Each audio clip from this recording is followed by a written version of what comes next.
This is a Ben Frank Connection presentation.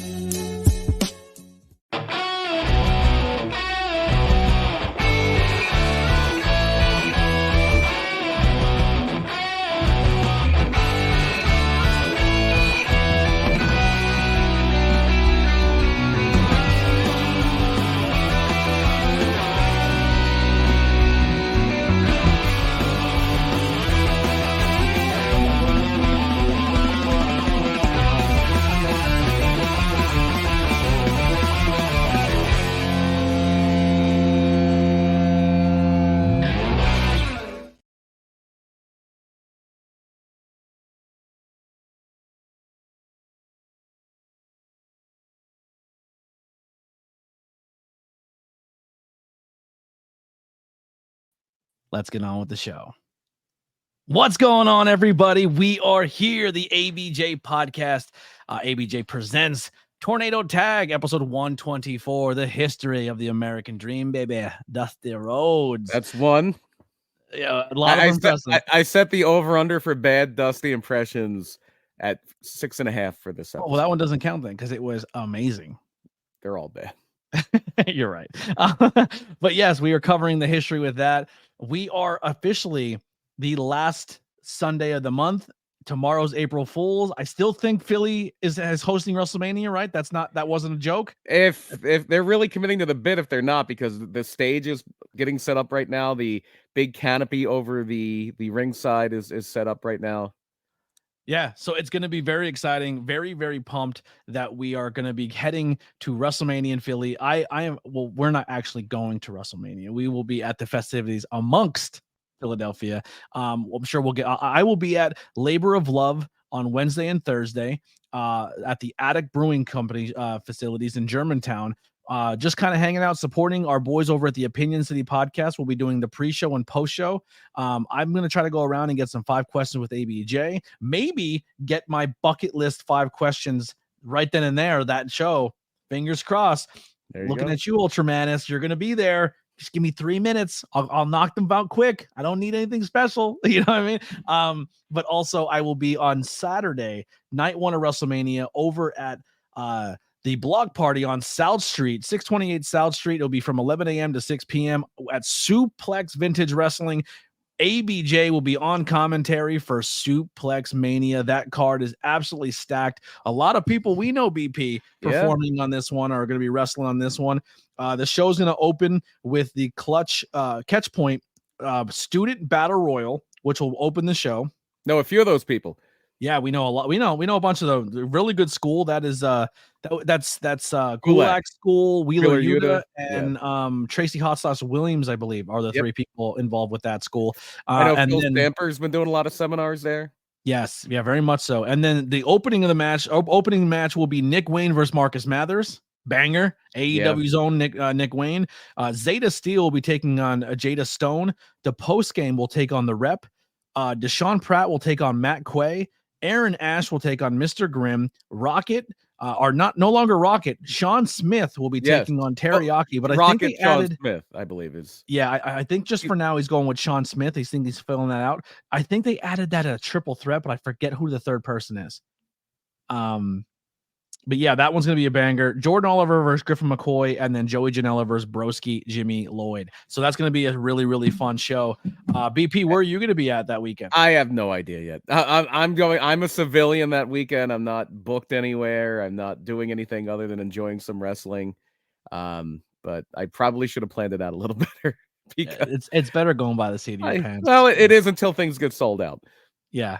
I think I will be. I'm not 100%. I think the strongest inclination I have anything. I'm 99% sure I will be at that show at Suplex. That block party at Suplex. You know what's weird? I haven't enjoyed a Pilgaroo beer with you. They will in be a there. long time, and we're gonna do it in Philly because Tony Deppen will be bringing Pilgaroo brews to Suplex Mania. Yeah, and then I have a somewhat strong inkling that I might check out that Ring of Honor show.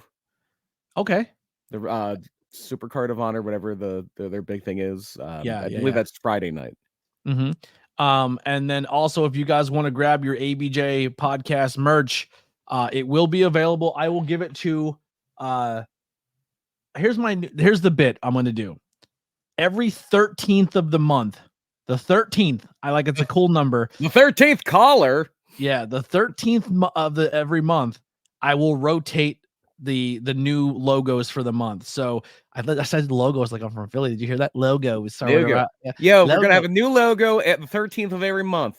Yeah. That doesn't count as a Dusty impression. No, it does not. But I will flip. So if you have till the 13th to get your Philly merch, and then after that we will flip it around and get some new ones out there.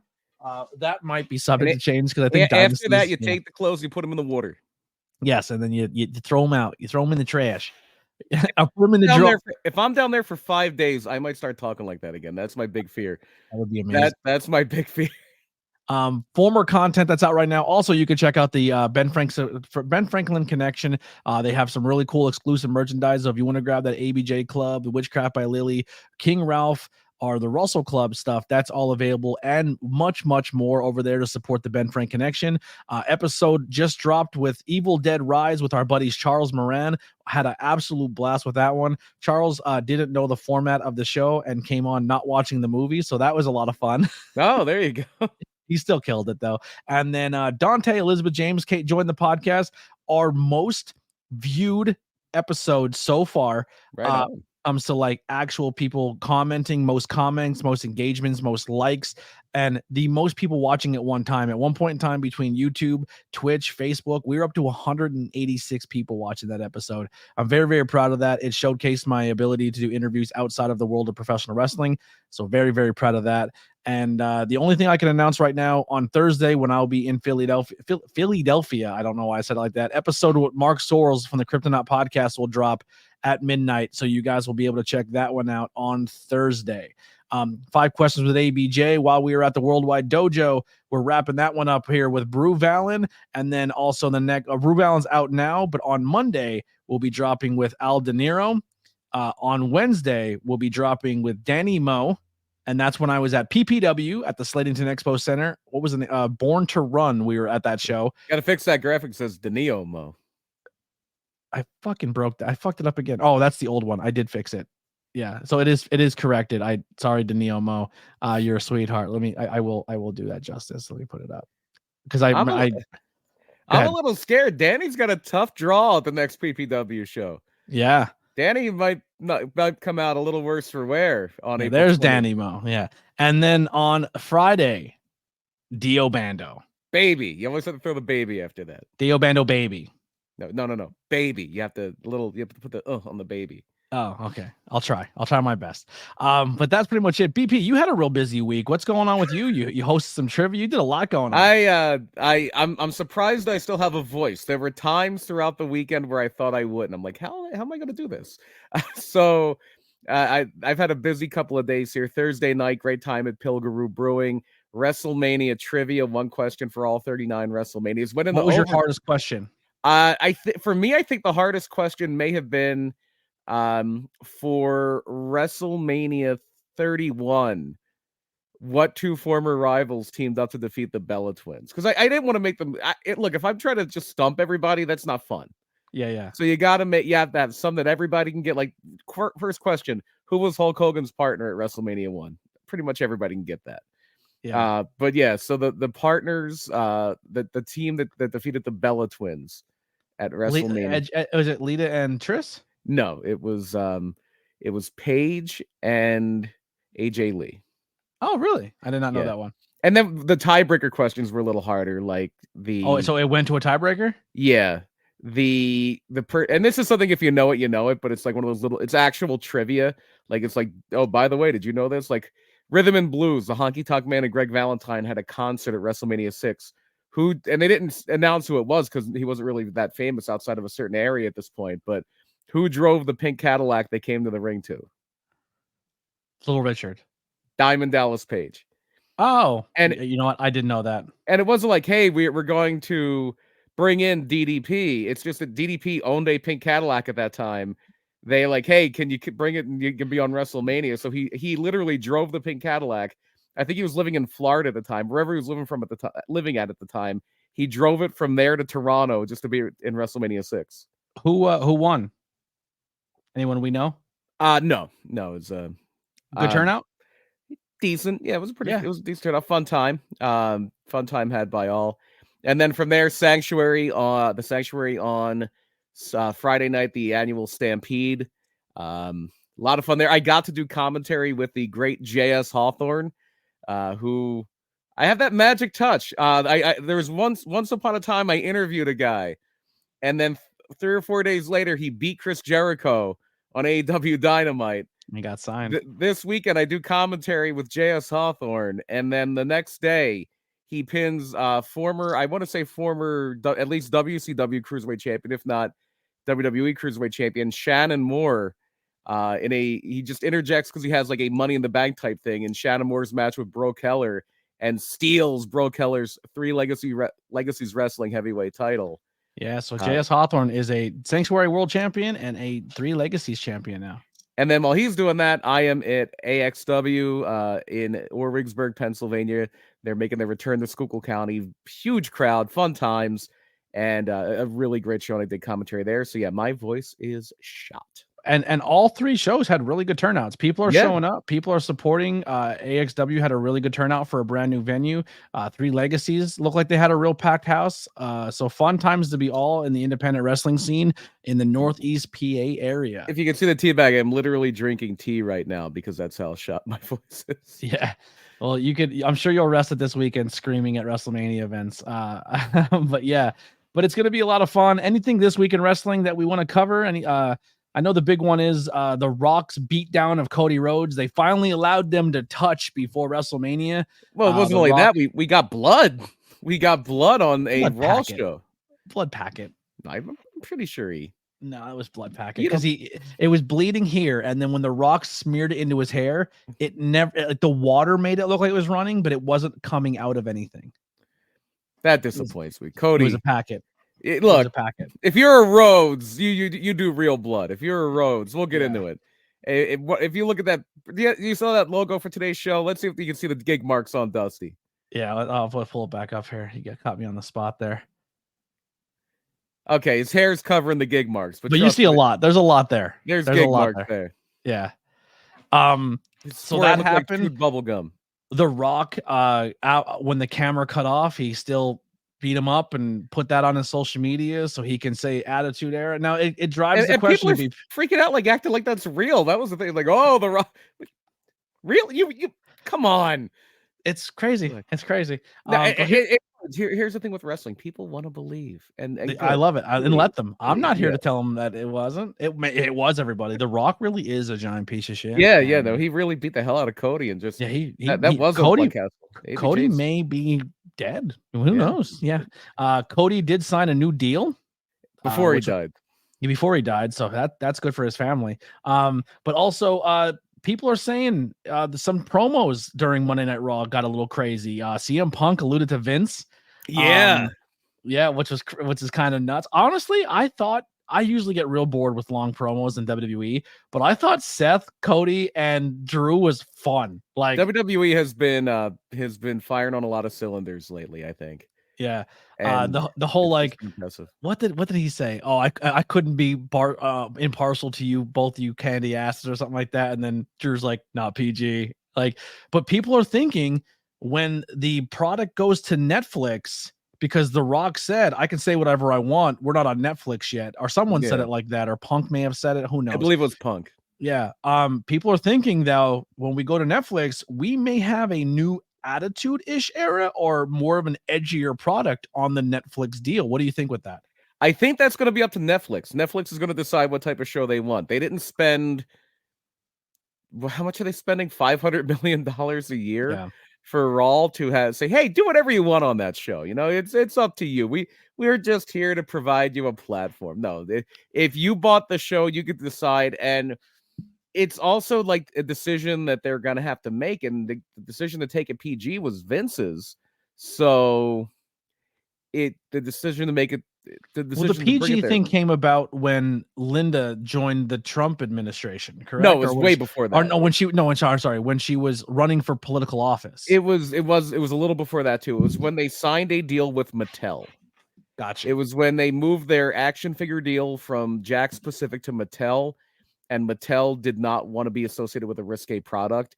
And it was just an overall thing of wanting to be more advertiser friendly. The big thing that they ran against for years, and they still run against, and it's lesser now than it's ever been, but there has always been this stigma about wrestling that it's low rent, the people who watch it are low class, and you would get a fraction of ad money. Are they wrong? No. You would get a fraction of the ad money. Wrestling fans will not pay their rent, but they will get a $600 belt, goddammit. Yeah. That's exactly, yeah. And they'll try to pawn it. But like Pedro Morales pawned the actual WWF title. But yeah, so they there's this perception, and you would get pennies on the dollar for advertising on wrestling, like a wrestling show with the same audience as a show like soccer or hockey has what are seen as more of an upscale audience. When they're saying this, the advertisers say it's a code for a white audience. That's what they're saying. It's like they don't come out and say it, but they tennis. say, yeah, tennis, exactly. Figure skating. Yeah, very good audience there. Right. So there was a stigma against wrestling fans that's still there. And WWE has done a lot of work in the last 15-ish years to be more advertiser friendly, and it's worked. They have car commercials now. They have, if you remember back in the Attitude Era when they were at their hottest, it was like Stacker 2 and Girls Gone Wild. They were selling gas station speed and softcore pornography. That's what their advertising was during the Attitude Era. And that's something you have to think of. If you want the Attitude Era back that bad, that's something you need to take into consideration. It's going to cost you money to go more PG or more away from PG or possibly caught. You know what I mean? It's going to be interesting to see. Right. And I always say this about anything like this. At some point, you got to make a decision. Are you in it to make art? Are you in it to make money? WWE is in it to make money. Yeah. I'm getting there too. I'm going PG, guys. No more cursing. So watch your fucking mouth, you know? Sorry. I literally have been playing. I just downloaded the show. This is kind of like off wrestling topic, but I've been playing the show, and I played with my buddy from Last Week in Wrestling podcast. Go subscribe to them, Dylan. Dylan plays the show. I've just downloaded it, turned it on, and played a game against him. I don't want to brag. 5-3. I beat him. Just saying. Beat him. It's a swear competition. No. But some errors happened and I cashed in on them. But the show, as a non-baseball fan, I will tip my hat to the show. Oh, I was like, the show. I got it. MLB the show. No, I'm aware. Yeah, very fun game. Very fun game. Yeah, I love the show. But the entire time we were playing, we were talking to each other as that sketch kid. Have you been seeing the sketch? What's going on, brother? He's like a streamer, but he's like he does like in his own version of Trump. Like he like squints his eyes and this is all foreign to me. Yeah, this is all international to me. Yeah, he's very, very popular, but he's very entertaining. He's like a Dr. Disrespect type deal, streamer. He's been all over Barstool and everything. But yeah, we played the show, and if I slip in and out of sketch, or I think that's his name, that's why, because it's stuck in my brain. But yeah, AEW putting on some crazy matches on Wednesday nights. We had Will Ospreay versus Shibata. We had Takashita versus Strickland. Like they're putting together some interesting matchups over there, and the ratings keep dropping. That's the concerning thing.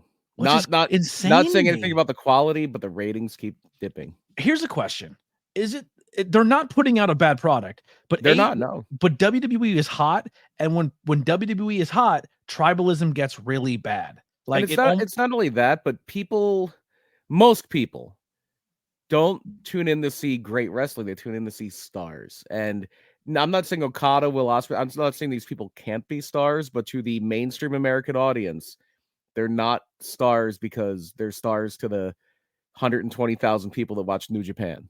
Yeah. So you got to kind of, and it takes time. It's not going to happen overnight. It's not going to happen overnight, but yeah, it takes time. I hope they get there. Like, yeah, I'm rooting for them. I love that type of wrestling, but yeah, I don't know if it has the mainstream potential of what WWE does, because what WWE does is more character driven and more storyline driven, and AEW seems to be getting away from that a little bit. And we also seen the debut of Jade. Jade makes her not in-ring debut, but she come down and she laid some people up, and yep. Now we're getting her in a triple threat match. Her, Naomi, and Bianca will take on Damage Control.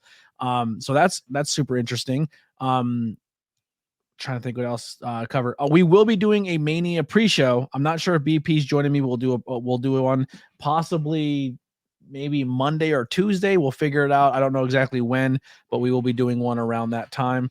Yeah, so keep an eye out for that. We will cover all things WrestleMania there. Any other wrestling news out that you want to talk about? Matt Cardona popping in. Oh, Matt Cardona showed up last night. So it's funny. We were talking about Collision. They're like, yo, I think I'm gonna do a Collision stream. And I was like, who cares? Is it live or is it recorded? They're like, oh, it's live. I said, all right, then I'll watch it.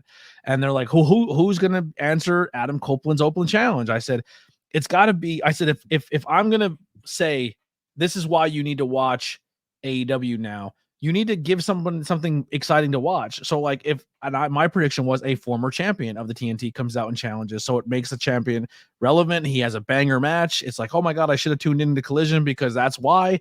And I thought possibly it was going to be Sammy Guevara making his return and then going after Adam Copeland and giving him a big match. I don't know if we're going to see Sammy Guevara for a little bit. Yeah. Some fences got to be mended first. Yeah. Do you remember when he had to go to sensitivity training? Do you remember why he had to go to the Sasha Banks comments? Yeah. Yeah. But from what I was told, him and Sasha did make up for that, or they did reach out to one another, and that has been cool. But who knows? Who knows? Yeah, who knows? You never know. I don't think so. I think Sasha Banks maybe gave him a half. I accept your apology because I don't think at any point in time she ever thinks she'd ever work with the guy. Yeah, probably. But then also, so Matt Cardona comes out. I don't think Matt Cardona is all elite. I think that was him showing up doing. No, it's probably a one-off. Yeah. Yeah. He was there for that little bit in the pandemic, but that was before he had fully reinvented himself too. Yeah, we got Lady Frost on television. Her versus Thunder Rosa. Yeah. That was cool. She looked really good. I'm a big Lady Frost fan. Yes, Ace Austin did re-sign to TNA. So out of all the hourglasses, the first one ran up and he turned it back over. Well, so actually that's not true. Some of the hourglasses had a going away party when TNA did their shows at the arena in Philly. Oh, really? It looks like the Motor City Machine Guns will be moving on. Yeah, Motor City Machine Guns will be moving on. I think Jordan Grace will be moving on to WWE most likely. And you know who I think might be going with her, and they're really good friends. If you watch on social media, they're always together. I think Masha Slamovich got some eyes on her, and if she doesn't have eyes on her, I think her working Shayna this weekend is gonna get eyes on her, as they should be. ESPN put Masha Slamovich in a top 10 wrestlers of the year list, and I think she was the only one on Impact to be put on that list, which is kind of crazy. So I definitely think that's another one. Another one we probably won't see for a while. Max Caster is attempting to get some heel heat and decided to go sexist jokes and making jokes about child trafficking on Twitter. I thought he was a baby face. Yeah, I don't know. It didn't end well. I will say this on a Max. I don't know anything about that. I'll take your word for it. Max Caster transforming himself, kind of swelling up, cutting up a little bit the abs. So who knows what happens there? But yeah, one last question before we get off current day wrestling I want to pose to you, BP. A lot of contracts are coming up and moving around and going from place to place. Who are some names you think would be good for them to maybe get a new change of scenery, whether it be WWE to AEW, AEW to WWE? Capital letters underline it 16 times. Ricky Starks. Ricky, well, I think being wasted on Collision. Being wasted in AEW. Wasted. I think Malachi is going to be a shoe-in to come back. I think Buddy Matthews is going to be a shoe-in to come back. I would not be shocked if Sammy and Kevin at the end of this year, beginning of 2025, I think we might get Kevin Steen and possibly El Generico back to AEW. Maybe. Yeah. I don't know what their contract situation is. Yeah. I know one of the rumblings is maybe Finn Balor makes the jump. Finn, Drew, Sheamus, Becky, Seth, Kevin, and Sammy, all contracts up at the end of 2020. I have the feeling that Drew is low-key signed. Yeah, I do as well. Especially because they're going to put a title on him probably. Yeah, I think the only way I would think differently is if somehow Damian Priest walks out of WrestleMania with that World Heavyweight title. Then maybe that might sway my opinion on that, but I don't think they would put the rocket on him like the way they have if he wasn't locked down. Yeah. Well, speaking of rockets, and I'm not talking Sean Smith. Let's talk about one of the biggest rockets in professional wrestling. One of the guys who's trying straight to the moon. We're talking about Owen Hart. What?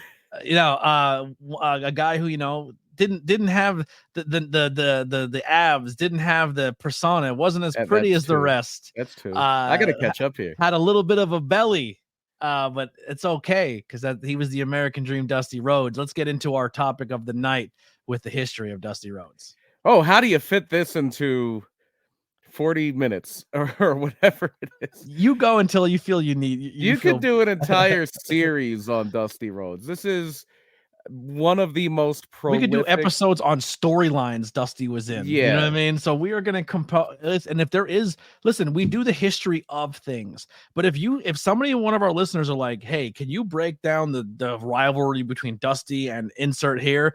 I would love to hear a broke down storyline of like maybe in 2 years we do the history of the bloodline. We revisit the bloodline, or we visit, like, you know what I mean? Like storyline. Wishful thinking that story will be over in 2 years. Yeah. We're only in the fourth inning. We're only in the. This is why I don't watch baseball. It goes on too friggin' long. Yes. So we will do our best to give Dusty props, but the biggest thing that we will cover with this one, at least I hope so. I didn't really consult Brian too much, but the notes. But why is Cody's story? What does Dusty have to do with Cody telling his story, and why does he want this title so bad? The Cody story is a small part of it, but there's a larger implication on the whole thing, especially if you listen to Cody's theme and that whole wrestling has more than one royal family thing. That's a shot across the board at the McMahons. That is precisely what that is. It's not about the Anawais, it's not about the bloodline, it's about the McMahons. It's about the McMahons. So we got to start at the beginning here. We don't start with Dusty Rhodes, even though he did always kind of here. Sit down. You might not. Oh, you're already sitting. But if you're watching or listening, you're not sitting down. Sit down. You're not going to believe this, but a wrestler may have told a tall tale. So Dusty Rhodes always said that it's not uncommon knowledge that his real first name is Virgil Runnels, Virgil Riley Runnels Jr. So that is the origin of the name Virgil, and we'll get into that a little bit. The now recently passed away, unfortunately, one of the most mocked wrestlers by the McMahons. Yep. Well, and for good reason. This was their competition. This was they were the McMahons are bloodthirsty, and this was Vince especially, and Linda especially, and this was their big competition in that first run to the top. So he's born in 1945 in Austin, Texas, and he would always say, like, his parents never called him Virgil. They always called him Dusty, because his dad's favorite baseball player was this guy for the then New York Giants, now the San Francisco Giants, Dusty Rhodes. And Dusty Rhodes is not like a household name in baseball. He is a guy he's one of those guys that's known for one thing. And he's known for he played for the New York Giants. He came up and started playing in the majors in 1952, when Dusty Rhodes, the wrestler, would have been about 6 or 7 years old. So if he wasn't called Dusty because of Dusty Rhodes then. But the 1954 World Series was the New York Giants against the heavily favored. Then at that point they were called the Cleveland Indians. Now they're the Cleveland Guardians. And Dusty Rhodes, the baseball Dusty Rhodes, was known for hitting 2 pinch hit home runs in that World Series that put the Giants over the top. And maybe I'm guessing that Virgil Rhodes liked that name, and that's how he kind of adopted it. It is a great name. It's an amazing name. It's an amazing name. But he was a big wrestling fan. He was into other sports. He played baseball. He played football. He played college football. He actually played college football. He's from the Austin area, but he went to Amarillo, Texas, which is the Funk territory, or the Amarillo area, because he went to West Texas State University, which is now called West Texas A&M. And West Texas State, that's an episode. If you remember back on the old show, we did a a thing on Robbinsdale High School, Robbinsdale, yes. Minnesota, where like a bunch of different wrestlers went there. So many wrestlers played college football at West Texas State University. The most famous football player that ever came out of there was Mercury Morris. He was I think he's in the NFL Hall of Fame. He's not, but he was part of the undefeated 1972 Miami Dolphins team. But if you look at the wrestling history of West Texas State, it is Tully Blanchard. It is Terry Funk, Ted DiBiase, Terry and Dory Funk Jr., Bruiser Brody, I think I already said Stan Hansen, Tito Santana, Dusty Rhodes, all played college football at this little, not a big powerhouse. But a lot of it was the allure of the Funks, at least for Dusty Rhodes. Like Dusty Rhodes wanted to get into wrestling. He idolized Terry Funk and Dory Funk Jr. So he would like kind of hang around. He would hang around this gas station that Terry, or I'm sorry, I think it was a friend of Dory Funk Jr.'s owned. And he would kind of just pester the Funks whenever they would come around. Like Terry Funk would come around driving a Cadillac. It's like, oh, Dusty would be like, oh, that's a great car. I wish that's a great call, baby. I wish I had one just like it. There's number 3, even though he probably wasn't talking like that back then. So Dusty had it in his head that like he played semi-pro football after college. He did a little bit of stuff like that, but he wanted to be a wrestler. That was where he was gonna make his living. He even worked his way up to Boston and lied about being trained and got into some wrestling stuff. He finally becomes Dusty Rhodes, though, in world class, the Von Erich territory. If anybody's seen the Iron Claw lately, this is where he starts in. And he started as a bad guy. And that's kind of hard to fathom because, and I'll go on, I've said this a lot before, Dusty Rhodes, for my money, my opinion, I know Hulk Hogan drew more money. I know Steve Austin drew more money for a little bit of time. The Rock, John Cena. Dusty Rhodes is the greatest babyface of all time, and it's not close. Do you think Cody could be? No. Dusty Rhodes is the greatest babyface of all time. I know they're chopping half his legs off because the start, but like I think if done right, Cody could be like I literally see Cody as like the next John Cena. Yeah, I think they've. I don't see it, but then again, John Cena was kind of a heel. Like John Cena got booed. Like he was it got to the point he was a giant star. Because people like it gets to a point when the babyface gets shoved down your throat so much and he always wins, it becomes cool to hate him. But yeah, it happened to Dusty. Dusty, but Dusty did it to himself too. Yeah. So Dusty is in Texas. He's a heel. He's with Gary Hart, and Gary Hart is a Playboy Gary Hart, a famous wrestling manager, who wanted him to change his name to Lonesome Rhodes because that was a character Andy Griffith played. But he's like, no, I'm going to be Dusty. Why is Hart such a popular name amongst like managers in wrestling? Like, is it just, I don't know, is it like because of Loverboy gimmick or something?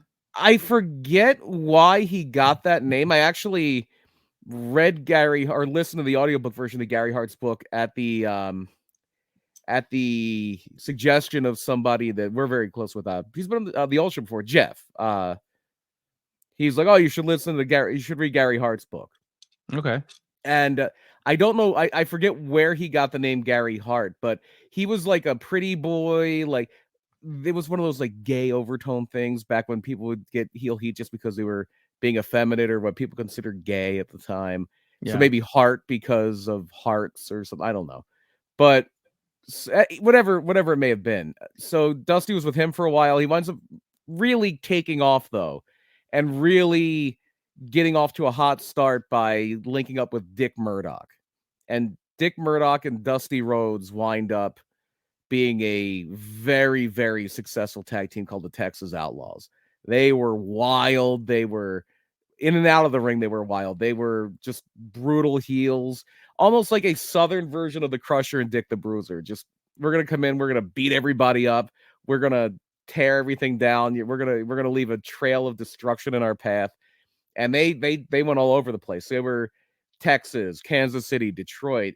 They went to Australia. They went to, he comes up all the time now because he's such that that invisible hand that controlled everything. Jimsy. They go over to Australia, the original World Championship Wrestling over in Australia, which for a little bit was the biggest money making. It was the best money you could make in wrestling, because they controlled, Jim Barnett and his partners controlled all of wrestling in Australia, and they were making a mint. It was it was the best payoff territory in wrestling. And Jim Barnett had rules. Like, Jim Barnett, this little frail, openly gay man in this business full of big tough guys where homophobia runs rampant, at least in the storylines. Jim Barnett was in control. Here's a question. Now, wrestling is a different world, right? It's fun. It's not funny, but it's interesting to learn how many people in the world of wrestling now are representations of the LGBTQ community. I didn't know that growing up. Like, growing up, I thought it was a hyper masculine industry, but like now it's like you have people who are non-binary, are gay, lesbian, trans. Like, do you think there was a turning point for that in wrestling, or do you think it's always kind of been there? It's always been there. And part of it is wrestling was always like, the people who got into professional wrestling, especially then, even more than now, like, you got into professional wrestling by being a bit of an outcast. You got into professional wrestling because you wouldn't fit in anywhere else. Yeah, you had to really want it. Like, they if you didn't have if you didn't have a parent or somebody like that in the business, they tried to keep you out of it. Yeah, especially if you were a wrestler. Not so much if you were a promoter, but wrestling, for all of its bluster, for all of its racism and homophobia front facing. And obviously this isn't universal, but especially for the standards of the time, surprisingly tolerant. Like, everybody knew Pat Patterson was gay. Nobody cared. Everybody knew Jim Barnett was gay. Nobody cared. They may have, said awful words to them. it was also a thing too, where like behind the curtain of wrestling, you had your Sputniks and you had your people who were like, we don't care if you're black, white, green, purple, whatever it is. Yeah. We don't care if you're gay, straight, lesbian, whatever it may be. If you can make money out there, we love you. Yeah, you know what I mean? Like, cared about was green. The only and if we have to lead into these undertones to go make a buck, let's do it. Like, Roddy Piper did some of the most racist stuff in terms of like wrestling, but he was the first one to be an ally to those people as well. And a lot of it is because wrestling is very much a fraternity.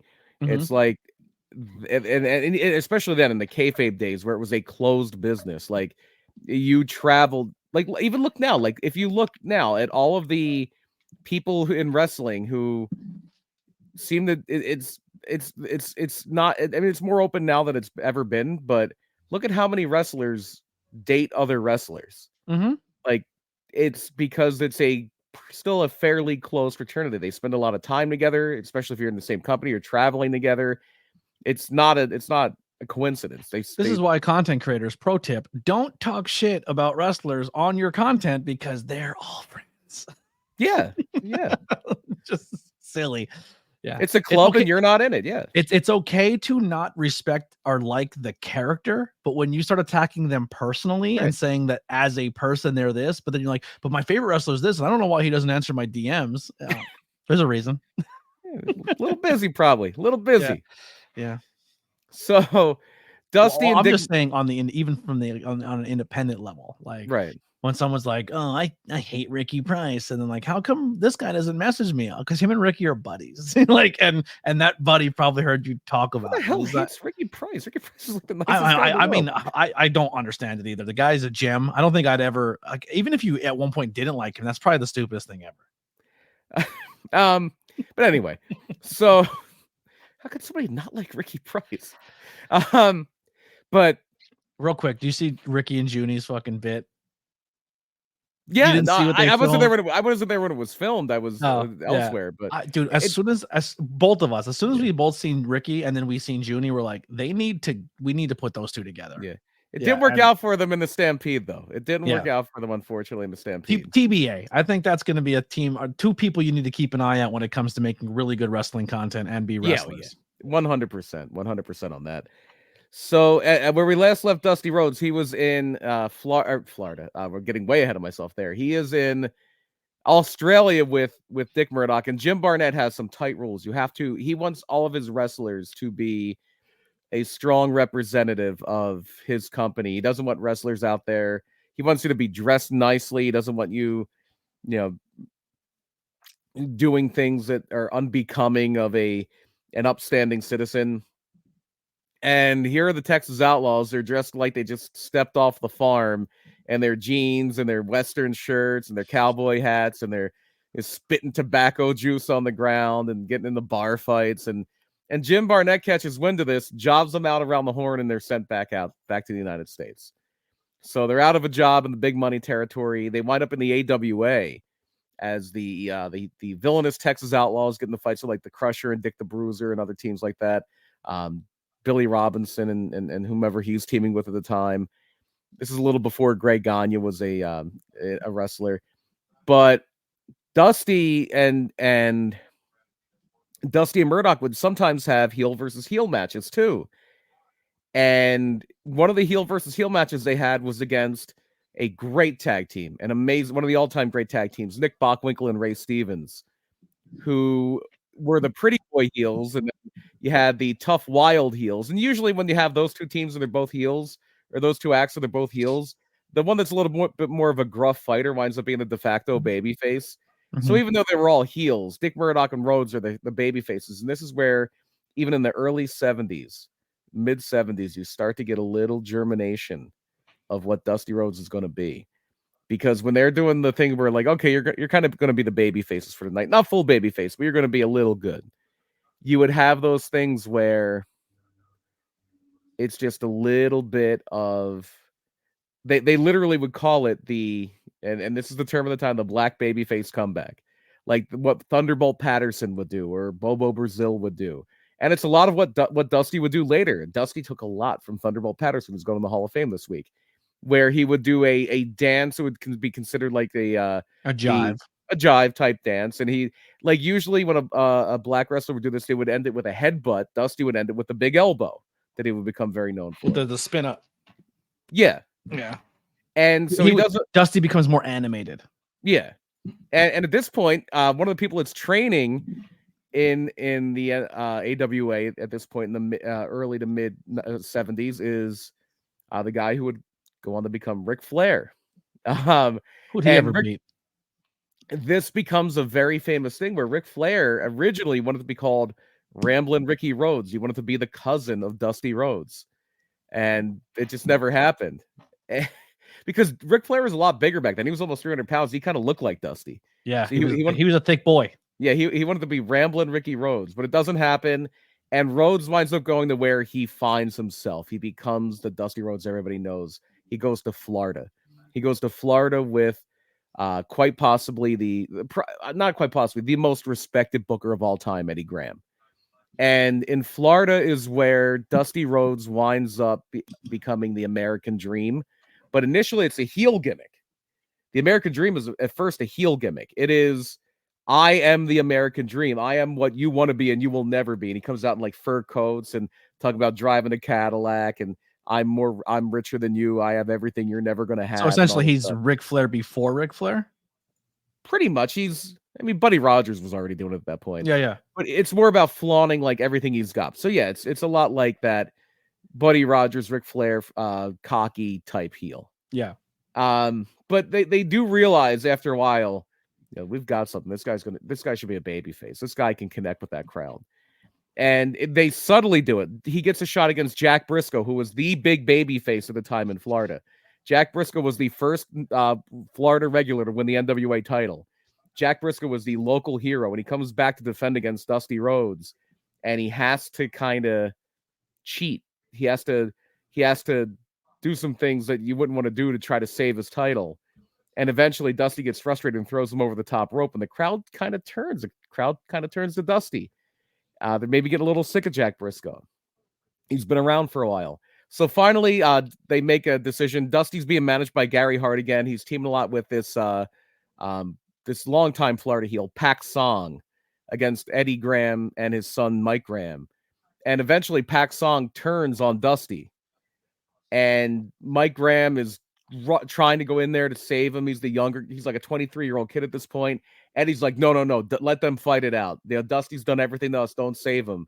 Finally, Mike Graham comes in to save Dusty Rhodes, and they're like the big baby face act. And this is where it's a supernova. Dusty Rhodes is the biggest thing in Florida. He's the biggest baby face probably in the United States, if not the world, to the point where your big traveling attractions at this point. And he was mainly in Florida, but he would travel around a bit.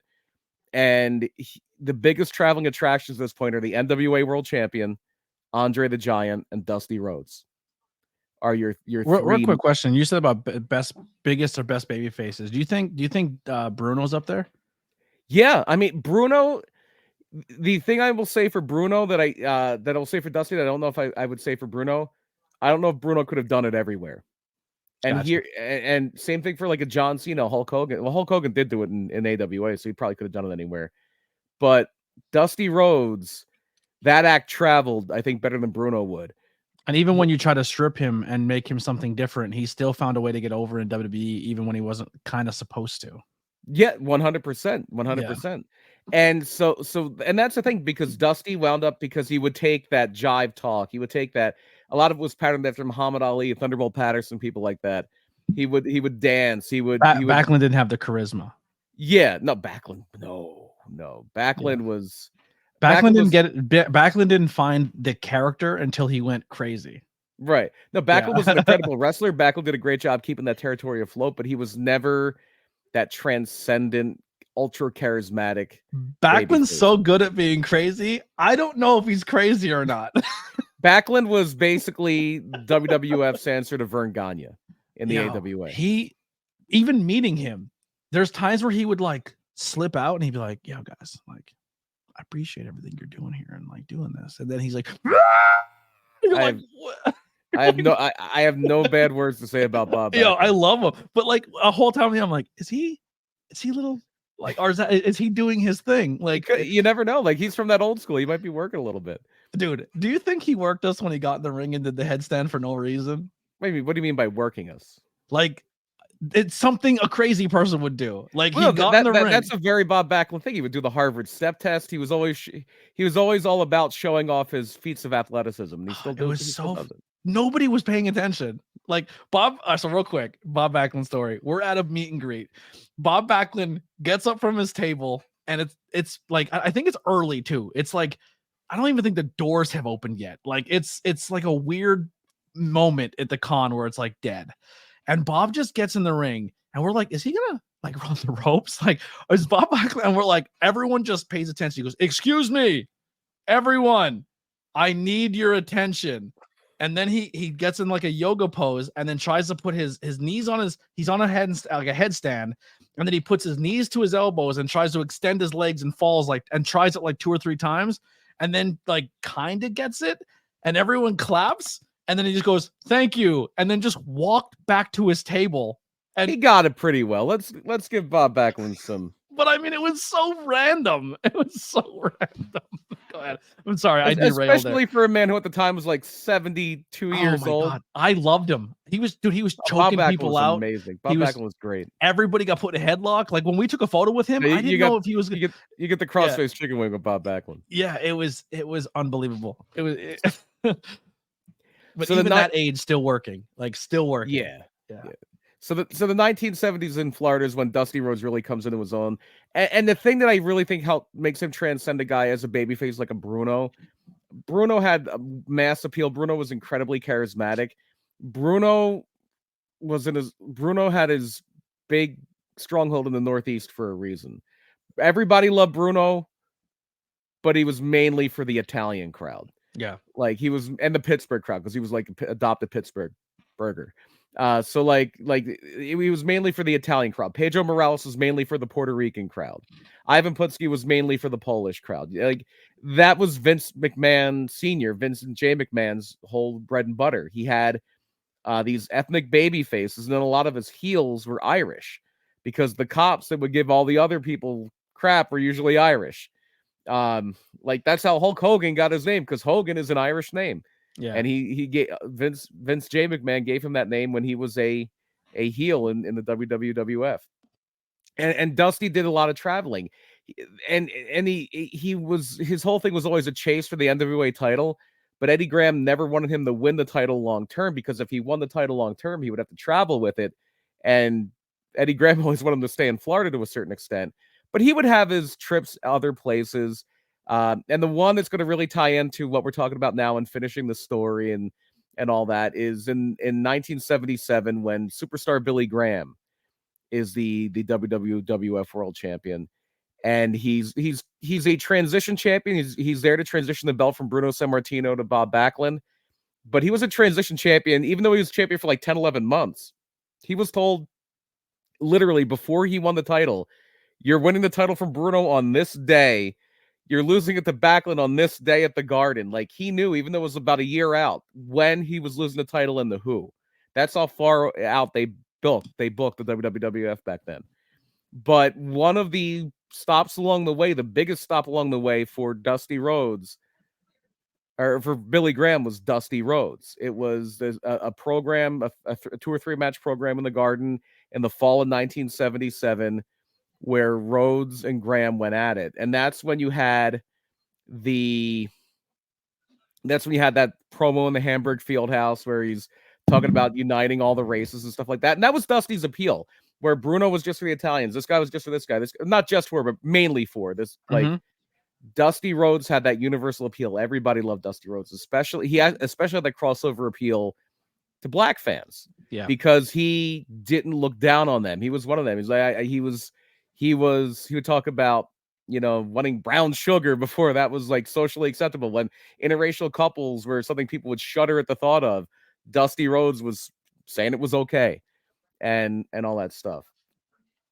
And so the big thing that Cody talks about, like the title, like his dad could never really secure, was he came close against superstar Billy Graham, but never won it. He beat him by count out. He lost a Texas death match. It was always like he got this close to beating superstar Billy Graham, but he couldn't do it. He did finally win the NWA title, but it was a very short run because you had to be a heel. He wasn't seen as a good enough worker to really carry the NWA title around the country, and mainly because he wanted to stay in Florida. But this was back in that the money is in the chase mindset. A babyface can't be a long-term champion. That's how the NWA operated, and so that kind of pigeonholed Dusty. And he had his run in Georgia a little bit. That's where we talked about the Ole Anderson feud. But finally, he leaves Florida in 1983, and he joins up with Jim Crockett Promotions around the time of the first Starrcade. And he's coming in not just to be their top babyface because they're going to turn Ric Flair heel, but he's also coming in to be the booker. He's also coming in to be the, to a degree, didn't Dusty get his promo stuff from Thunderbolt Patterson? To a degree, he got a lot of his mannerisms in the ring from Thunderbolt Patterson.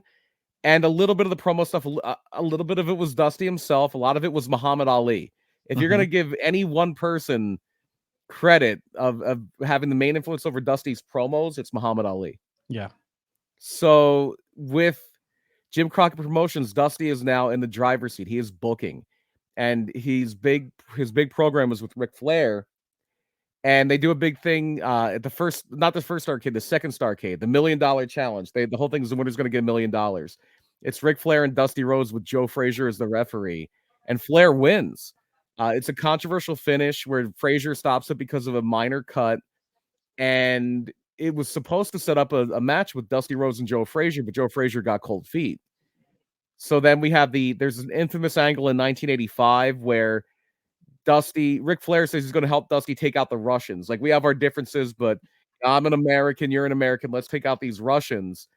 And it winds up being where the Four Horsemen are formed, because as soon as they get in that cage, it's the same way Uncle Ole did. We talked about it in the Ole episode. Yeah. As soon as they get in that cage, he turns on him, and the Russians, the Andersons, and Ric Flair all beat down Dusty Rhodes. And then they link up with Tully Blanchard, and the Four Horsemen are formed. And they're off to the races, because now the war is on. And Vince McMahon is stomping out every territory, but the one nut he can't crack is the old Jim Crockett Promotions Mid-Atlantic territory, which the NWA, other than them, gets so eroded, gets so beaten down. Florida dries up. World Class goes off and does its own thing. Mid-South goes off and does its own thing. Harley Race jumps to the WWF. AWA is becoming a shell of its former self. Like, basically, Jim Crockett Promotions, for all intents and purposes, in the late 80s, is the NWA. And Dusty Rhodes is basically running the ship. Jim Crockett's the money guy. Jim Crockett's the guy who signs the paychecks. Dusty Rhodes is running the company. He is running the day-to-day wrestling operations. He's booking. He's arranging the tours. It is his vision. He is in control. And that is why there was such resentment from the McMahons to Dusty Rhodes, because it wasn't only that Dusty. It wasn't just Jim beating them. It was Dusty. Yeah, no, they would. Yeah, it was like, if like Crockett was the guy in, like, the Crockett family owned it, but Dusty was the guy in charge. And Dusty was the guy who, it was like, we're fighting war with Dusty. It wasn't we're fighting war with Jim Crockett. There was no gimmick making fun of Jim Crockett. There was Virgil. Yeah. Virgil was there just to make fun of Dusty Rhodes. Akeem was the African Dream that did the jive dance and came out to a song called Jive Soul Bro, is to make fun of Dusty. It's all their target is Dusty, not Crockett.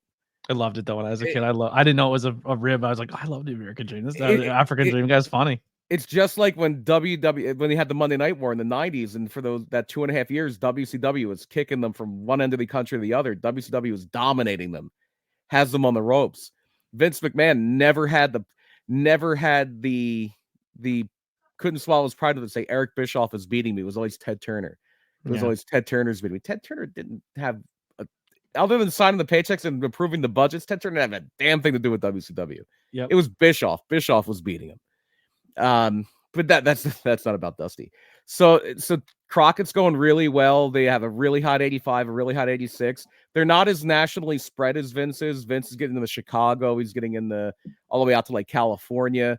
Quick segue. We talked about Ole. Where does Dusty rank as one of the best promoters of all time? Bookers, you mean? Bookers, yeah. When we on that episode we were talking about the Mount Rushmore. He's one of my top 4. Yeah. I forget what I settled on. It was Eddie. I believe I settled on Eddie Graham, Dusty Rhodes, Vince McMahon, and I don't remember who I had as my 4th. Yeah. Is Bishop and Heyman's got to be close, right? Heyman, I respect. Bischoff, I think had one really good idea, the NWO. Yeah. And let's sign all the old WWF guys who think they're done, but they aren't. I mean, NWO, Sting, and DDP, I would say like that was like the heart and blood of WCW. No, DDP wasn't that big. I like DDP, but DDP wasn't that big. Goldberg was bigger than DDP. Goldberg was bigger than DDP. I'll give you, but I don't like it. I agree, but I don't like it. DDP was probably the closest person that got me to watch WCW. All right. Yeah. Fair enough. Everybody likes who they like. So DDP versus the Flock is what really? Okay. Yeah. When they were on a morning television show, like a Good Morning America, and the Flock jumped DDP. I was like, wow. They just did on Good Morning, like a morning radio. Like I was like, all right, I like this DDP guy. Like he's something. And then Raven talked to that grunge kid in me. I was like, I like this story. I was into it. A lot of the Raven character came from Raven. So yeah. a lot of that credit goes to Raven himself. Mm-hmm. And so yes, to be honest, Bischoff got the NWO concept from the angle in New Japan. Yeah, he was over there for a New Japan versus UWFI thing, which was literally UWFI was a promotion that had existed. It wasn't like it was kind of like when WWF bought WCW and then they did the invasion, except it was done much better in Japan because people really believed it was two companies that didn't like each other, and so that seat is in there. Herb Abrams just missed the Mount Rushmore. I'm trying to rack my brains on who I had as the other guy, and I can't think of it. Yeah, I don't recall either. Go back and listen to last week's episode. We do the history of Ole Anderson. Off the top of my head, maybe Bill Watts. It might have been Bill Watts. Off the top of my head, maybe if I had to be pressed to think of somebody right now, Bill Watts. And thank you, MA, for hanging out. First time I seen you in the chat, so I appreciate you stopping by. Make sure you hit that like and subscribe and check out some other content. We'd love to have you hang out and talk some more. For the people listening to the audio platforms later on, we are always live on YouTube, Facebook, Twitch, and X. YouTube is the hotspot. That's where everyone, for the most part, chats and hangs out. So if you want to hang out in the conversation, we are live every Sunday night around 9 o'clock, unless something crazy happens and we let you know we're not doing it that week. Quick plug there. All right, let's get back to Dusty. And next week, probably not. It's going to be the WrestleMania. Yeah, next week, no tornado tag. Yeah. So Dusty, like most bookers, and I think you're kind of seeing this little in AEW to kind of tie it to modern day. Like, it's hard to, especially if you're booking like weekly television. It's one thing if you're booking an indie, you have to do one show a month. But if you're booking weekly TV and arena shows and all this stuff, eventually you run out of good material. And from like 86, 85, 86, 87, Crockett had such a great roster, but it was the same people for years and years and years, and people got burnt out. And their money was, and Vince was doing the Vince stuff of, oh, you can't run Starrcade. If you run Starrcade, you're not going to get WrestleMania. You have to have the Survivor Series instead. You can't do both. So, and then they had to give people guaranteed contracts so they wouldn't jump to Vince. And Crockett and especially Dusty got big heads. Dusty thought he was John Wayne. John Wayne was his idol. And they bought this big office in Texas that they didn't need. They started flying around on private jets, and eventually, didn't take long, 1988, Jim Crockett has to sell.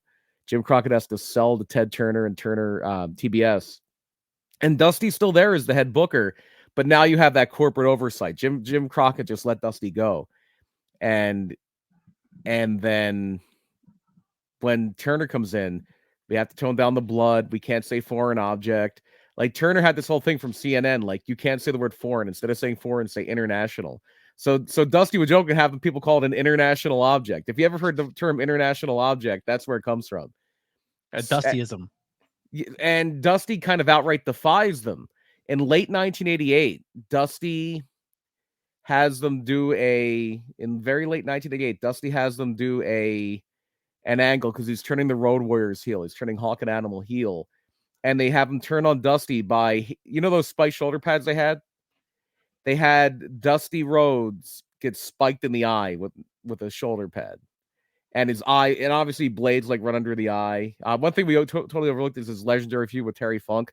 Terry Funk, they did a thing where like Dusty beat him in a lights out match by blinding him in the eye. And Funk like literally bladed his eye and had a droopy eye for the rest of his life. There was a thing where Dusty had an angle where he got attacked and his face got paralyzed. So he had his face get shot up with Novocaine. So he literally comes on the TV in Florida with a droop, like a half paralyzed face, to sell an angle. Pro wrestling, baby. But this is a step too far. And there's also like Dusty's already on thin ice when he books that, because Dusty and Ric Flair at this point are not getting along. Rick doesn't like the way he's being booked. He's the champion, but he's always booked to lose. He's always booked to look weak. It's cheapening the title. He thinks that's a big reason why they're losing, because they don't see the title as important, because even though Flair's a champion, whenever the title's not on the line, Flair's losing. Yeah. And Dusty's like, well, I'm the boss. You're going to lose if I say you're going to lose. And Flair wants to leave. So for Dusty's original plan for the main event of Starrcade 98 is Ric Flair against Rick Steiner for the NWA title in a cage. Rick Steiner wins in 5 minutes. And the reason he picks Rick Steiner's over. Like, Rick Steiner's very popular, but he's not like world champion popular at this point.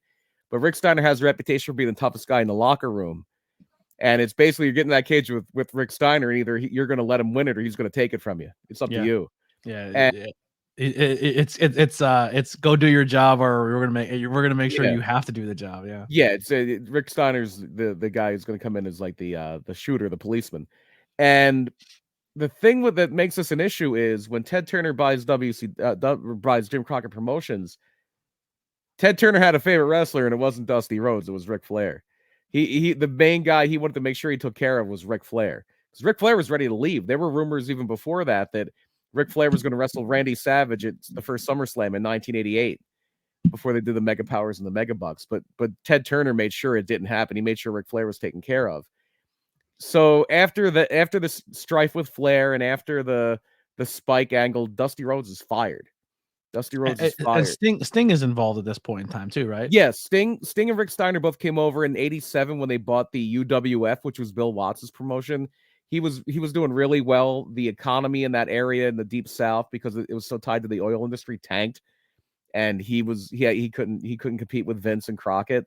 And that was an opportunity for Dusty to bring in some new blood and to revitalize things. But he basically buried the UWF. Like, usually Usually when a wrestling company buys another wrestling company, they don't make the company they bought look that good. If you've ever noticed. If you ever noticed, like, Ring of Honor, if they ever did a Ring of Honor versus AW feud, it wouldn't last that long. Like, basically, there are no Ring of Honor stars except for people they don't want to put on AW. Yeah. Or it would be one of those. It'd be one of those things where they were used to be ROH stars, but now they're AEW stars. Right. Ring of Honor has basically become AW Dark. Have you seen that they're AW Dark is Ring of Honor. They're re-releasing ROH figures, but they're doing like old Kenny under ROH, old Claudio with like the jacket. Like they're doing like a whole new line of ROH figures, but they're starting with the classics, like classic Daniel, classic Kenny, classic Claudio. It's pretty fun. Yeah. Awesome. So Dusty gets fired. Ric Flair wins the power struggle. Dusty tried to bring back a Florida territory. At this point, unfortunately, Eddie Graham had passed. Very, very sad circumstances. He lost the battle with depression, essentially. And then, so Mike Graham, Eddie's son, and Steve Kern, who was a longtime star there, they wind up starting, they wanted to basically revive Championship Wrestling from Florida, but they couldn't use the name, so they called the Professional Wrestling Federation. And they have just basically whoever's not tied down to like WCW or AWA or WWF at the time. Terry Funk's there, Bam Bam Bigelow's there, the Nasty Boys, because Dusty's sister-in-law and Jerry Sagg's sister-in-law or sisters. And then Dustin Rhodes is getting a start there. Scott Hall's there. Very young Mike Awesome and Diamond Dallas Page. Dusty's other brother-in-law, the Big Steel Man, who would go on to become Tugboat, is there. And it was not long. Like it wasn't long before Dusty kind of saw the writing on the wall. This isn't going to work. Like we're trying to do something he can't do anymore. So it wasn't long after. It was only about 5 months in that Dusty's like, I guess I got to swallow my pride and call Vince. And that's when Dusty comes in 1989 with the polka dots. Shortly after, we just covered WrestleMania 5 a few weeks ago. Yeah. It was between WrestleMania 5 and that SummerSlam. So like the spring of 1989 that you start seeing the vignettes for the American Dream, doing all these odd jobs. It's Dusty Rhodes wearing no shirt, and he's got like a butcher's apron on, talking about Americana. I forget what it was, Americana meat market. You can beat my prices, but you can't beat my meat. That's 4. And he was the common man. And he was going to dress up in polka dots. They brought in Sapphire, who was this old fan from Kansas City in her mid-50s, an older heavyset black woman to dance with Dusty and all that. Wasn't there a bit with Sapphire too? Like she was supposed to be a spoof of somebody else, like the name Sapphire or something? Not to my knowledge. Oh, I thought there was supposed to be like possibly a rib to that. Not to my knowledge, but even though it was all pretty much set up to make him look like a fool, Dusty got it over. You couldn't stop him. Dusty got it over. He was one of their top baby faces at that point. To the point that they would push him. Like they were never going to let him get close to Hogan level or Ultimate Warrior level or anything like that. But he was very popular and he was doing well. And then they have him in 1990. He's there for about a year and a half. In 1990, they have him really, really, really put over strong. This new guy called The Undertaker. And shortly after that, Vince is like, yeah, we're going to let you go soon. We're going to finish you up here. And he actually teams with Dustin for a little bit. Dustin Rhodes' first WWF appearances are in late 1989, early 1990. Wasn't Vince also telling Dusty at this point you had to lose weight, and he was making restrictions? Like he's like trying to like force him to like change up a lot about himself and giving him tasks that were not impossible, but like this guy's been a heavier set dude his whole life, and now he's working you, and he has to drop 40, and like. More than likely, more so than that, I think it was like it wasn't Vince's ideal of a wrestler. His ideal of a wrestler, especially a babyface, was a guy who was in excellent condition. And Dusty was in his mid-40s at this point. And that's like, Vince wanted to move away from Hogan when he hit 40. Like Vince was all about, like Vince moved away from Randy Savage. That's why Randy Savage went to WCW. He still had about like 6-7 good years in the ring ahead of him, and Vince was like, no, you're too old. I want to make you an announcer. That's why Savage left. He knew he still had something in the tank. He never wanted to leave. Yeah. That, and obviously they paid him. I think they were saying too that he was cool with being an announcer. He was okay with taking that role, but he said he wanted to do one more story, and that one angle he wanted to do was with Shawn Michaels for the Intercontinental title. Yeah, and they said no, and he's like, well, then I'm out. Yeah, could you imagine what that match could have been? It would have been, because there were two guys that like to have everything kind of meticulously planned out. They would have been right up each other's alley. So Dusty winds up coming back to WCW in 1991 as the booker. Dusty comes in and he has an interview segment called the Bull Drop In. They brought him back as the booker, but one of the things he was really, really bad with late in his run, even if he wasn't the champion, back in his late in his run with Crockett, even if he wasn't the champion, it was a Dusty Rhodes show. He was not going to cede the spotlight to anybody, and it really stifled the growth of like other baby faces, like a Sting, like a Lex Luger when he turned babyface, a Nikita Koloff, because nobody could outshine Dusty on the babyface side, and fans were starting to get a little sick of it after a while, and that just happens. No matter how good of a babyface you are, that's going to happen. And then when they comes back to WCW in 1991, they're like, well, you're gonna be a behind the scenes guy. You're not gonna wrestle full time anymore. And he would wrestle like very occasionally, but he was booking for a little while until that's when Dustin comes in. But after a while, it's not really working out. So they and then Ric Flair's coming back, and they weren't at each other's throats like they were, but they really, really, really just want Dusty to become an announcer. And that's kind of how he ends his run in WCW, is mainly as an announcer, maybe as a, and that's another thing that's very memorable. If you ever think of Dusty Rhodes as an announcer, he wasn't a great color commentator like a Jesse Ventura or even like a Bobby Heenan, like everything was eloquent, but he had just these little things that are so memorable, like talking about getting the plunder, going to the pay window, baby, clubbering, he got a bicycle, like all those things are so memorable for. That's 5, by the way. So that's something. And then I think his last big match in WCW probably was a War Games from 1994, where it's him, Dustin, and the Nasty Boys against Terry Funk, Colonel Parker, Bunkhouse Buck, and Dick Slater. And that's the or Arn Anderson, not Dick Slater. And that's the that's kind of the last big thing from Dusty Rhodes. He had a few things with ECW after WCW closed, just because he joined the NWO. Yeah, he joined the NWO for a little bit as a heel manager. And then too sweet, baby, too sweet. 6. All right, we're very close. You have to say sweet as Dusty. We're very close here. Well, actually, as while WCW is still going, he left and did a few matches with ECW. He came back toward the end of WCW. In fact, one of the last angles they did was when Ric Flair was the president of WCW. They had a match where if somebody lost, Ric Flair would have to kiss Dusty's ass. And so literally after they lose, they grab Ric Flair, and Dusty's actually about to pull his pants down, but they drag him down the aisle, and they have a horse or a donkey at the very end by the entrance, and they rub Flair's face in the back of the donkey, and it says Dusty's ass on it. Yeah. But yeah, so obviously WCW ends, and then Dusty tried to bring back like an Indian Florida Turnbuckle Championship Wrestling. He would do like the occasional interviews, appearances here and there. He did some stuff with TNA very early on. He was actually booking TNA for a little bit. In between Vince Russo stints, he booked TNA for about a year or two before they got TV. He would do the occasional indie shots.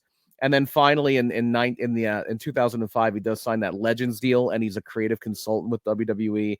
And this is kind of the last act of Dusty Rhodes. And I know this, let's tie it back to the whole WrestleMania thing, because finishing the story for Cody is like, yeah, I'm going to win the title that nobody in my family ever could. Dustin couldn't get it. My dad couldn't get it, but I'm going to get the WWE title. And it's all about like, yeah, wrestling does have more than one royal family.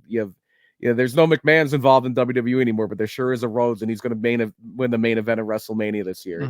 That's the story. Well, here's the thing too, and maybe I'm overthinking it or overusing it, but like, and I know there's a whole story in there where Dusty and Dustin fall out, where there's like, as father and son, they are not cool with each other. That's a whole other story that we can go into.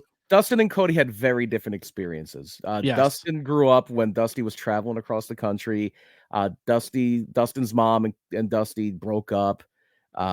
Cody had Dusty around a lot more. Yeah. But by the end, Dusty and Dustin had gotten very close. Yes, but here's where when you kind of talk about Rhodes has more than one family. Just Wrestling. as good as just as good as Dusty was as a babyface, and as Dusty was as a character, and Dusty was as everything. Dusty shaped a generation of wrestling. Well, yeah, and that's what we're kind of getting into. Dusty becomes one of the de facto trainer of NXT. He's not one of the not so much the trainer. Not the character, yeah. He's heavily involved. He's one of the main dudes at NXT where he's helping with behind the scenes and doing stuff there. Right. And a lot of today's talent that we now know, that we love and respect, like your Roman Reigns and your Baileys and your Charlotte, like a lot of them like almost see Dusty as a father figure. And if you ask them who made them who they are, we're Rhodes kids. Like, so they weren't blood, but a lot of people respect Dusty because he created that next generation that we're watching today. Yeah, Dusty's big job in first FCW and then NXT was he would teach promo class. Who better to have you learn promos than the American Dream, right? He would teach promo class. Like the in-ring training was mainly done at that point by Bill DeMott, later by Matt Bloom, and Sarah Mato and Regal are there now. Regal, and a bunch of those people.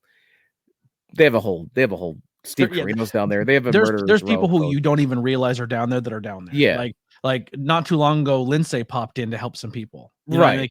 Like Brian Kendrick pops in and out to help people. Like NXT is a cool place to get. You never know. It's almost like being at the Worldwide Dojo, like when you're at a wrestling school like that, or Catch Point, or like those schools where you're like, yeah, we're here training with Cheeseburger, and then Delirious is here today, or someone from Japan came over to do a bit and they're staying at the dojo, and then we get to train with them. Like it's a cool spot, like the NXT training facility. Yeah, there's always somebody popping in. But yeah, some of those people, especially like a Bailey, especially some of the people who became writers, they really did like that. And that is the finishing of Dusty's story, of really just imparting that Dusty Rhodes wisdom onto a whole new generation. Because unfortunately, he had been sick for a little bit, and somebody else's birthday, I believe, too, or the day that somebody else died. John Wayne. I don't know if he died on John Wayne's birthday or the same day John Wayne died. It's one or the other. But Dusty did, toward the end, Dusty, he had always had like a few health issues later on. Obviously was always a very large guy. But toward like the later part of his 60s, he started losing a lot of weight very quickly. And everybody would say, Dusty, are you okay? What's going on? He's like, yeah, my doctors are telling me that I should get in better shape. I got to take some of this weight off. But what nobody really knows is he is suffering. He was having kidney issues for a long time, but he would also gotten stomach cancer. I believe it was some sort of cancer he wound up contracting. I believe it was stomach cancer. And then he was getting ready to go to a promo class, I believe. And there's going to be some kind of event that night to dedicate this old building. There was a big building for Florida Championship Wrestling from Florida. And a lot of like JJ Dillon, a lot of these other guys are flying in for it. Dusty gets up on June 10th, 2015 to go to promo class, and he collapses. Or it's the day before he collapses. He goes to the hospital very quietly, never told anybody how sick he was, didn't want sympathy, didn't want anybody feeling bad for him. And the next day, his kidneys are failing, and he passes on June 10th, 2015. And they say when people got off the plane, they thought there was something happened to Pedro Morales because he was like very sick. But it's like, no, it's Dusty. And that was one of the more monumental. Like everybody knew Dusty said he would have. It's sad to put it this way, but everybody would have loved. They said Dusty would have loved how much adulation and praise and attention he got. Yeah, after he had passed, just because people know there is the professional wrestling looks, and forget the effects his children are having now, and the people he's taught. Just him as an in-ring performer, professional wrestling is so much different today without Dusty Rhodes. Yeah, it's one thing to be the legend, and this is where I kind of get some heat, and I get a little angry with like things Brett may say, or things that like Jim Cornette does and says is like, there's one thing to complain about the business, and then there's another way to give back to the business and help it grow. And I think Dusty's a perfect example of that. He set a tone that I think a lot of people, like your Regals, like I think Regal takes it very seriously, but I think Dusty is like the forefront of that. And to go back to a company to essentially make that company the where it is now. Like if you look at WWE, they don't get just bought because Vince is a great businessman or Vince is a great thing. You're only as good as your talent. And that crop of talent that comes out of NXT that now becomes what we all know as WWE is because of Dusty Rhodes. So Yeah, like big footprint on it, yeah. at the end of the day, like Dusty was mocked and picked on and made fun of and was everything to buy a company. And in the long run, at the very end, when you say it all, there's Dusty Rhodes Classics and all this, the Rhodes family won. Like Cody goes out, starts the revolution of what we now know as like Cody Sparks by leaving WWE, goes to Japan, goes to ROH, uplifts the business and works with everybody and makes wrestling better. The indie scene pops off because of people like Cody Rhodes. AEW starts and like wrestling is what we know right now is largely because of the Rhodes name. Yeah, totally. And it's funny because we didn't really bring him up, but the in my opinion, the best like in between the ropes wrestler of the family is Dustin. Yeah. Do you think we get Dustin at Mania? Do you think they let Dusty go over? I don't know. That would be incredible if they did, though. It would be awesome. Like, and here's the thing: if they were able to allow that to happen, it is because the Rhodes name is that valuable. Well, no, if that happens because Vince isn't there anymore. Yeah, but I'm saying because Vince isn't there anymore and Tony Khan let it happen. That's why it happened. The underlining tone of that is we don't like each other as business people, but we understand what that name means to this business. And if they're going to allow it to happen, it's because of the respect of that last name and what they brought to the business. It's just it's impressive. And Dusty is one of those trailblazers, and it's crazy how it just passed on to his kids and to Cody. So when people are like Cody crybabies, this, that, like there's more layers to this onion that you may not even know just because you're a Rock fan. You know what I mean? Like, but oh man, is the Rock finding his fastball again? It took a little bit, but he's back. It's getting a little better. Yeah, he's back. No, it's good. He's back. But it's a great time to be a pro wrestling fan. It's a great time for all this. Whether Cody wins or loses, I'm sure even if he loses, it's the money's in the chase, and the roads are always better when they're chasing. Like even if I think if Cody wins the title, I don't think Cody keeps it super long. I think it's a couple months and he loses it and he chases again. I think that's where Cody is going to thrive as a talent. And just as a human being, Cody embodies a lot of his dad, like helping others and being there for others. And if you have a couple extra bucks to help somebody else out, Cody will do that. Like Preston Vance is someone we worked with and got to meet at PPW. Preston Vance lived in Cody's house and helped take care of his dog. So and trained the Nightmare Factory so he can chase his dream. Like Cody has helped so many people, and he gets that from his dad. His dad was the same way. If he could help, he would. And it always goes back to me to when Brody Lee passed, and the two people that were there when Brody's kid got the news were Big E and Cody Rhodes. Yeah. Yep, absolutely. And it just, I don't know. It's crazy to think that, you look at where Vince is now, or maybe the guy who was the catalyst for a lot of the woes of the Rhodes family, and you look at where WWE sits right now, and at the end of the day, they have to say thank you, Rhodes, for that huge TKO acquisition, because without you training that next group of stars, we're not as valuable as a company as we think we are. You know what I mean? That's just my opinion. I could be wrong, but I think the people who made the dance where it is and the talent that came out of that crop made it good enough that TKO threw that big money. Yeah, I think if you're going to credit anybody for that, I think the guy that gets most credit, besides like obviously the despicable as he is, Vince gets the most credit for that. Listen, but Nick Khan is that guy as far. But listen, you can't go out and sell a team to someone if you don't have a good quarterback, and if you don't have a good head coach, and if you don't have a good that. And Dusty was the head coach that helped make the next generation of Tom Brady's. I don't know if he was the head coach, but he had a definite impact. Yeah. The stories are there, and they had to do promos. And they had to do hard. a lot I'm of not trying to really talented minimize. people. I'm not trying to A lot of minimize what he talented did. people are good at wrestling. But if Yeah. you're not a good promo, it doesn't matter how fucking great in ring you are sometimes, you know? There were way better wrestlers than Dusty Rhodes, but there was never, ever a better babyface. And there probably never will be. Hey, what do we got here? Cody does not win the title. F you. First and foremost. Controversial take. Who knows? Who knows? Listen, they got me last year. Who knows? You know, they got me too, and I'll die on the hill. It was a bad move. We could do Rock versus Roman, no problem, if they would have did it last year. Yep. But I really would be very surprised if they didn't move. Well, that's very nice.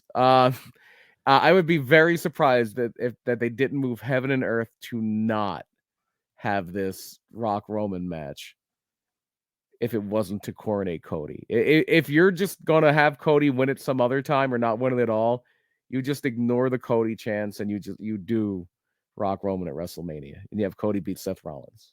Yeah, absolutely. Do you see Cody's behind the scenes a role after his in-ring career is over? 100%. I also think Dustin, when he's done his bit where he's at, I think he's the next. Like, he has a school now that he's working with and doing a lot with and helping with. But I also see I see Dustin going back to NXT and helping out and ending his career, getting a Hall of Fame ring in WWE, the whole nine. Oh, Dustin will absolutely go in the Hall of Fame. Yeah, I 100% see that. I want Damian Priest winning and cashing in on Cody. I agree. Honestly, I think everyone has it penciled in that Damian Priest goes after the winner of Seth Rollins and Drew McIntyre, and I think he swerves everybody and he goes after Cody. I don't know if you have to do it that night. Sometimes you just want a moment. Yeah. And I think let that moment happen. Maybe Raw after, or I think even that's too soon to take it the next night off Cody. Who knows? France. Do it in France. Do it at Backlash. You can do it. You have until Money in the Bank. Like, literally, Priest can do that until, when's Money in the Bank? July? Yeah. June? You have until then. There's time. The way I would do it with Damian, I wouldn't even have Damian Priest hint he's even looking at Cody. I would have him go, like, hint he's going here, going there, and then that the night Cody is like at his absolute worst, boom, Judgment Day music hits, and you're like, what the like? I think that's a better moment than what you, because it's almost the exact opposite of what you would expect. Yeah. And I think Damian Priest, my God, he is, if there's somebody I'm rooting for right now in the walls of WWE as someone who's going to get that push, it's the dude from the Monster Factory in Jersey. You know what I mean? Punishment Martinez. Great interview with Gabriel Hodder from the Primal Fear. Primal Fear gives a lot of their love to Damian Priest, to helping them get to where they are and helping them learn. Like, he's Damian Priest is their version of Dusty Rhodes. Like, they helped him. They helped them so much. So go check out that past interview. BP, before we get out of here, I just want to say another thank you to our members on our YouTube channel. I already said our 2 Grand Slam champions, Freak, Maniac, and Raz. What they get is early content that nobody else is getting right away. So we're recording a vlog Mania weekend. It'll drop. I'll edit it and put it up to YouTube. You guys get it a couple days before it airs to everybody. You'll get to all the 5 questions with ABJ as soon as I film and edit them. There's like 15, there's like 6 of them up right now that you can go watch. Parm is getting the super shout with the Triple Crown. So Parm is getting that, being a Triple Crown member. Anastasia, also a world champ member. So she's getting that love and getting the easy access. And then we have our mid-carders, Peter DeLong, Adam the Guy, Kai, Ryan Fox, Danny F, Austin, Captain Butters 32, Devin the Tribal Chief, Steven Chambers, BR, Inspector Todd, Adam, Andrea, DM, and CJ, and James M, and then our tag team champions, Lily and James K. So thank you everyone who's supporting the channel with subscriptions over on YouTube. It means the world to us. Please check out next content. We will be off next Sunday. I may also be live next Sunday, just not with BP. Saturday night's up in the air if we're going to be able to do it or not. Sunday's most likely a lock that we will be here for WrestleMania and at least night 2 to see Dusty. Hopefully Cody finish that story. It'll be myself, Lily, and Parm all on one camera in the same location watching WrestleMania, enjoying ourselves. So make sure we will see you guys next Sunday in one aspect or another. It may not be a tornado tag, but it may be a live stream. Tons of content coming. BP, anything you want to you guys want to plug? You want to plug before you get out of here? The next thing I have going on is gonna be it's gonna be a little bit from now. 3 weeks from yesterday, I have Super Show 4 PPW at the Slatington Expo Center. April 20th. This is going to be a big one. You just talked about Primal Fear. They are the trios champions. Adrian Soriano, Primal Fear, is the PPW heavyweight champion. So I not quite announced what he's going to be doing solo, but he might be a little busy because Primal Fear and the Syndicate, Sam Adams and the Brothers Gray, they're getting their rematch at the Super Show. We're going to have a lot of fun. One of the big matches I might get a chance if I have the ability to sneak out from behind the curtain for this one. Just announced this week, Griffin McCoy, the top guy, and VSK at Super Show 4. That is I love you, VSK, but it's top guy time. It's top guy time at PPW. That's one I'm really looking forward to. We're gonna see Griffin McCoy versus Jordan Oliver Saturday in Philly. Fucking sign me up. Inject that into my veins. We're literally seeing probably 5 of the next generation wrestlers at that Suplex Mania show. That McCoy VSK match might have been a suggestion from somebody who might be a little close to the show. It's a good book. It's a good booking. Yeah, thank you guys so much. Trying to think of anything else I want to get out there before we wrap up. Nothing I can honestly think of. Check out previous content, like and subscribe. Thank you guys all so much. Oh, BP, in 2 weeks, do we have an idea of an episode? That's what I want to talk to you about. Do you want to decompress for Mania weekend and talk about everything that happened? Just a little more current event stuff. So I know we talked. So you're saying the 5th we do a Mania, like a post Mania show. Like we have a couple days. The 5th. I'm sorry, the 12th. 7th. The 12th. Yeah, that 12th or the 14th. That is. I'm looking at the days here. It's going to be a Friday. Oh, I'm sorry. I'm looking at the wrong fucking calendar. The 14th. The week after Mania, the next Sunday after Mania. Yeah. So the next Sunday after Mania, we will do a post Mania conversation about what we thought of the show, how they tied up stories. Did they do a good job? Did they do a bad job? Everything else that happened that weekend, it's going to be a wild one. Add Gary Hart to the list. Gary Hart would be interesting. The Samoans. We do the full bloodline story. How do you do that you'd spend like 2 weeks or 2 seconds on every one of them? Samoans will be a thing. Yeah, but we're gonna reach out to some people. I'm gonna try to maybe somebody I got to call a match for last night. Who's that? Oh, Lance. Lance was in action against Sean Carr. Oh, how was that match? That was a good one. Lance is on a new level. I think Lance is banging on all cylinders right now. Lance. Although I was very disappointed that Sean Carr was firmly on Team No Yeet. Okay. Firmly on Team No Yeet. Team No Yeet for sure. Until he got yeeted by Lance on Hawaii. I don't want to brag or anything, but I was in a TikTok live and I was acknowledged by Zilla. I'm just saying. Right on. Zilla came in the chat and they said, "Who's the best member of the Bloodline?" And I said, "Lance." And Zilla went, "LOL." Like because not many unless you're in the know or you're in the Northeast area, Lance is not, or you're a huge MLW fan. You're like, "Oh, Lance," like you know what I mean. So he thought it was funny. I put Lance over. Lance has not gotten that level of recognition. Yet is the key word to that list. The history of ECW. That's one I want to do a lot of prep for. Yeah. Especially now, like just kind of living a lot of it, just growing up outside of Philly as that was going on. Like literally just watching it flipping through channels on Sports Channel Philadelphia. What's this wrestling?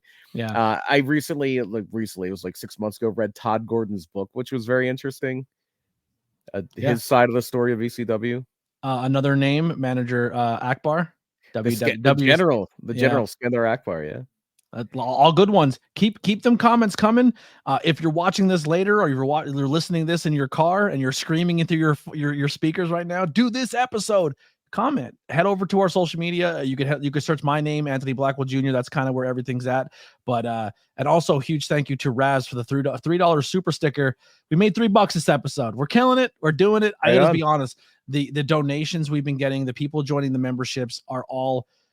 It is so. Oh, I love this one. Classy Fetty Blassie. Everybody wants shows about managers. Yeah, I'm with it. Everybody wants a manager show. You know what? What if we do an episode with a manager with a manager? Yeah, there you go. What if this stream becomes maybe championship material for an episode of The Manager. There you go. Let me reach out to that He's one. a general manager, at least in PPW. General manager. Maybe I reach out to him and I find out what his favorite manager is, and if it falls under Classy Freddie Blassie or anything like that, maybe a Sydney Bacabella episode. I love Sydney Bacabella. I love Sydney Bacabella. Bobby the Brain episode. I don't hate that. There's nobody else. That is my all-time favorite wrestling personality is Bobby the Brain. Yeah. I talked to a guy in a TikTok live. He said when he was growing up, he went to school with Bobby the Brain's niece. And like Bobby would pick him because they lived next door to each other, and Bobby would pick him up and take him home from school. I'm like, dude, that's the coolest thing. Yeah, the history of ROH. We might be able to have a guest on for that one. We know a former owner that we might be able to do that one. Maybe he found his phone by now. Yeah, hopefully he found his phone by now. Mike Tenney, he's actually scheduled today. For Mike today. He's actually scheduled for a podcast episode coming up next month. Wait, what? The ROH guy. Oh, okay. Kerry Silken. I thought you were talking about Mike today. I'm like, you got Mike today? I don't even think he's doing wrestling stuff anymore. Kerry Silken for a future episode. Yeah, so we have all that stuff out there. It's awesome. Yeah, that's pretty much all I got. Well, so let's get some recommendations going, and we'll see you guys in 2 weeks. Enjoy WrestleMania. Everyone stay safe. Be on the lookout for our WrestleMania vlog. I'm gonna vlog as much as I can this weekend, going to the different shows. If you're in the area, I'll be at Labor of Love doing 5 questions with ABJ. You don't have to be a wrestler to be on 5 questions with ABJ. It's open to anyone. So come see me. Let's get a photo together. Let's hang out. Let's have a beer at Attic Brewing, and let's let everyone enjoy Mania. If you are not in the Philadelphia area, please do me a huge favor. Get there or actively actively seek out how you can support those independent wrestling companies that are running that week. So whether it's going to be on the IWTV, whether it's on IWTV, Fight, or the Premier Network, Triller, like the GCW. So just go support it. Go watch it. Is there a show that you're not going to that you can't wait to come home and watch? Bloodsport. And why is it Bloodsport? And why is it Bloodsport? That's just my flavor of wrestling. I love that stuff. Yeah, it's going to be a fun. It's going to be a fun time. Even if you don't go to anything, even if you don't go to anything, it's going to be so much great stuff going on down there. It's wrestling Woodstock. It's going to be, and it's in the greatest wrestling city in the world. And I don't say that with any bias. It's the greatest wrestling city in the world. It's going to be special. It's going to be a special time. Yeah. I think the big thing this show that surprised me, we set the over under for the Dusty impressions at 6.5. We're at 6. The under wins. Did it, baby. Did it, baby. Yeah, it's gonna be a lot of fun, man. Joshi Mania weekend. There's a lot of Joshi matches. If you're a Stardom fan, there's a lot going on that weekend too. Yeah. Stardom's having a show at the arena. I'm going the 2300. Yeah, Willow's working a Stardom show. There's Stardom talent wrestling on ROH's show. Like it's Zaya cool, Brooks man. is going to be on that show. She was very, very, very much a pleasure to work with. It's gonna be awesome. A little maybe teaser. They couldn't say anything in their live stream on TikTok, but I asked Polo Del Mar when they were live on TikTok. I said, "What are you most excited for this Mania weekend besides Effie's?" Or I said, "And why is it Effie?" And they said, "There's a match that hasn't been announced yet that's going to happen at Effie's show that they are very excited about." Oh. And I'm like, "So there's an undisclosed match, possibly. I'm not breaking anything, but this is just what I heard on TikTok Live. So there might be something happening on Effie's match, Effie's gay brunch in Philly that has not been announced yet. So something keep an eye on. So many great shows. Go support independent wrestling. Enjoy WrestleMania. We will try our absolute best to be here for night 1. If we're not, we'll definitely be here night 2. We love you so much. Support wrestling, support independent wrestling. Don't be toxic. Like it all. There's no reason for tribalism. Everything is good. Just enjoy pro wrestling. It's the best time to be alive, baby. Let's do it. We'll see you next time. Jeez.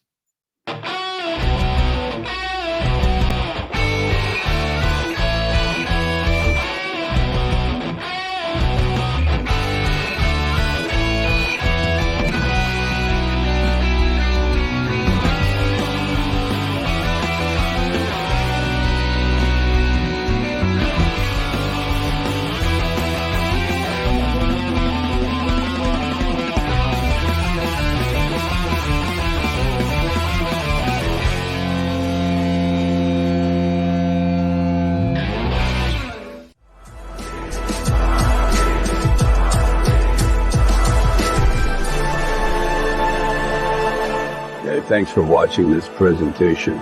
Like, share, and subscribe for more.